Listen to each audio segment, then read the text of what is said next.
Friends, कैसे हैं आप सब।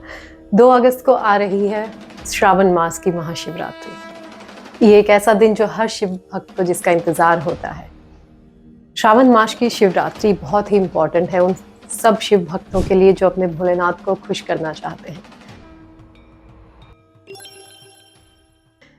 लेकिन आजकल की भागदौड़ की जिंदगी में हम कुछ छोटे छोटे चीज़ों को भूल जाते हैं और अपनी श्रद्धा होते हुए भी कई बार अपनी विशेष फुलफिल नहीं होती हैं। अब आप कहेंगे कि भोलेनाथ तो भोलेनाथ है, वो हर विश पूरी करते हैं, उनको जैसे मर्जी कर लो। बिल्कुल सही बात है, लेकिन अगर हम शिव पुराण में लिखी हुई या अपने वैदिक स्क्रिप्चर्स में लिखी हुई कुछ चीज़ों को फॉलो करें तो हमारे व्रत उपवास का पुण्य हमें ज़्यादा मिलता है। वो हम सही तरह से उनका पालन करते हैं जब हम अपने व्रत उपवास या हमारी पूजा विधियों का, तो उनका पावर 2 गुना हो जाता है। तो ऐसे ही कुछ छोटी छोटी चीज़ें हैं जिनका कि हमें ध्यान रखना चाहिए।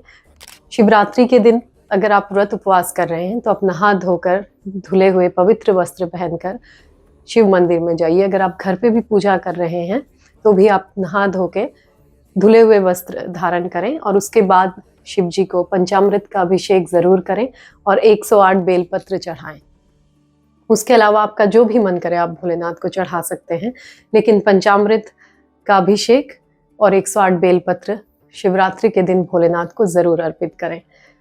अगर आप व्रत नहीं भी कर रहे हैं तो भी आप ये चीज़ें कर सकते हैं। आप भोलेनाथ का दर्शन कर सकते हैं, आप उनका अभिषेक कर सकते हैं।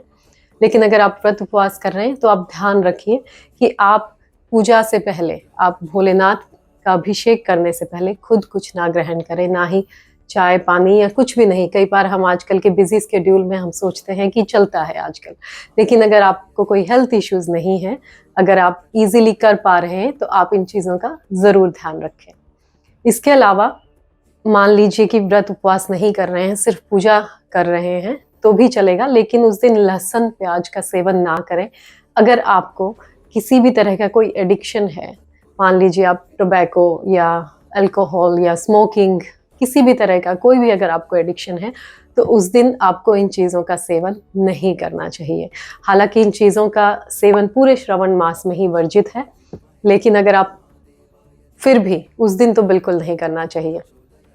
उसके अलावा अगर आप व्रत कर रहे हैं तो आप फलाहार कर रहे हैं तो आप इस चीज़ का ध्यान रखें कि आप कहीं पर भी नमक का सेवन ना करें उस दिन, क्योंकि नमक भी वर्जित है हमारे जिस दिन हम व्रत करते हैं उस आहार में। आप सेंधा नमक ले सकते हैं, लेकिन जो नॉर्मल नमक होता है वो अलाउड नहीं होता है। उसके अलावा अगर आप नॉर्मल अगर फलाहार कर रहे हैं तो उसमें आप केले का सेवन कीजिए, आप संतरे का जूस लीजिए, आप नींबू पानी लीजिए, ये सब चीज़ें आप ले सकते हैं। लेकिन एक चीज़ का ध्यान रखें कि हर थोड़ी थोड़ी देर में कुछ ना कुछ ना खाएं, उससे भी आपका बार बार व्रत में फ़ायदा नहीं होता है, क्योंकि आप नॉन स्टॉप कुछ ना कुछ खा ही रहे हैं। तो वो भी अगर ना करें तो अच्छा है। आप मान लीजिए एक बार खाने के लिए बैठे हैं तो बीच में ना उठें। तो पूरे रीति रिवाजों के साथ अगर आप शिवरात्रि में भोलेनाथ की पूजा अर्चना करते हैं तो भोलेनाथ आपकी विशेष ज़रूर फुलफिल करेंगे और आपको बहुत सारी ब्लेसिंग्स मिलेंगी। Thank you very much. जय भोलेनाथ।